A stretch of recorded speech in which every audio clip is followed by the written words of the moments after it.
Thanks for watching. I'm Margot Kinberg, and this is In the Spotlight, a closer look at a crime novel.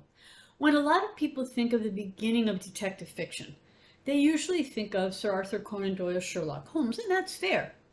But he was by far not the only writer of detective fiction of that time. Let's take a look at another example today and turn the spotlight on Fergus Hume's The Mystery of a Hansom Cab.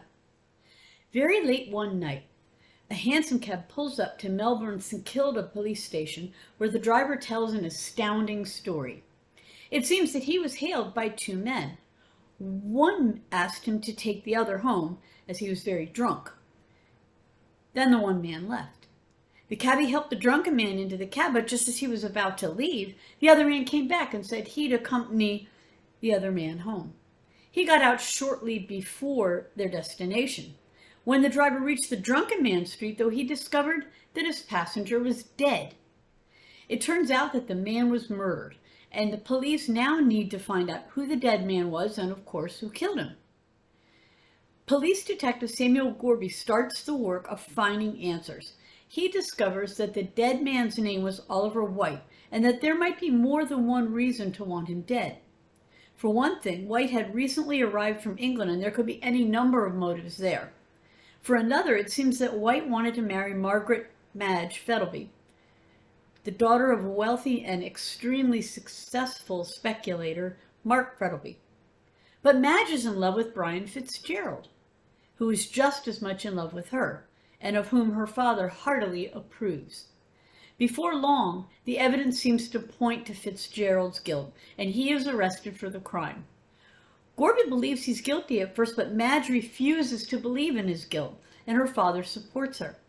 Finally, Gorby persuades Fitzgerald that unless he has an alibi, he'll be executed.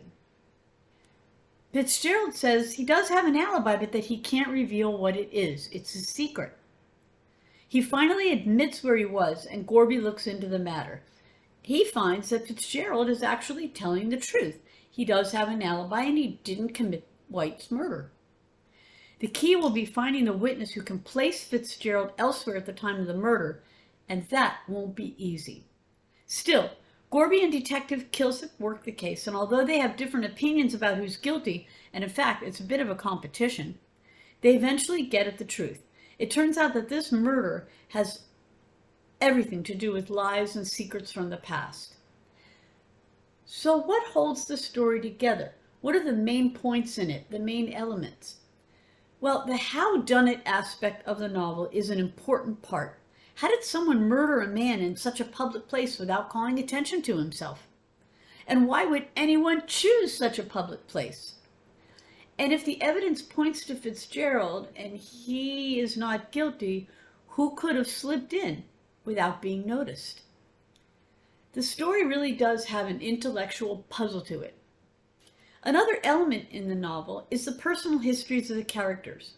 Not all of the characters are who they seem, and few of them are telling everything they know. So the detectives do their share of digging into family histories and hidden motives. Along with that, there are hidden papers and letters that factor heavily into the case. The story was first published in 1886, and in many ways it's of its times. There are obvious class differences and classism, which wouldn't likely be seen the same way today. There are also assumptions about women that today's readers would probably not find appealing. That said, though, the female characters are not all simpering and stupid.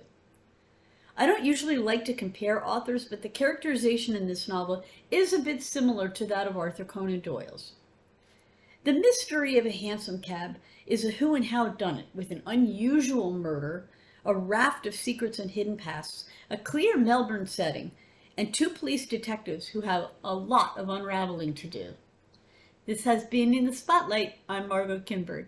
Thanks for watching.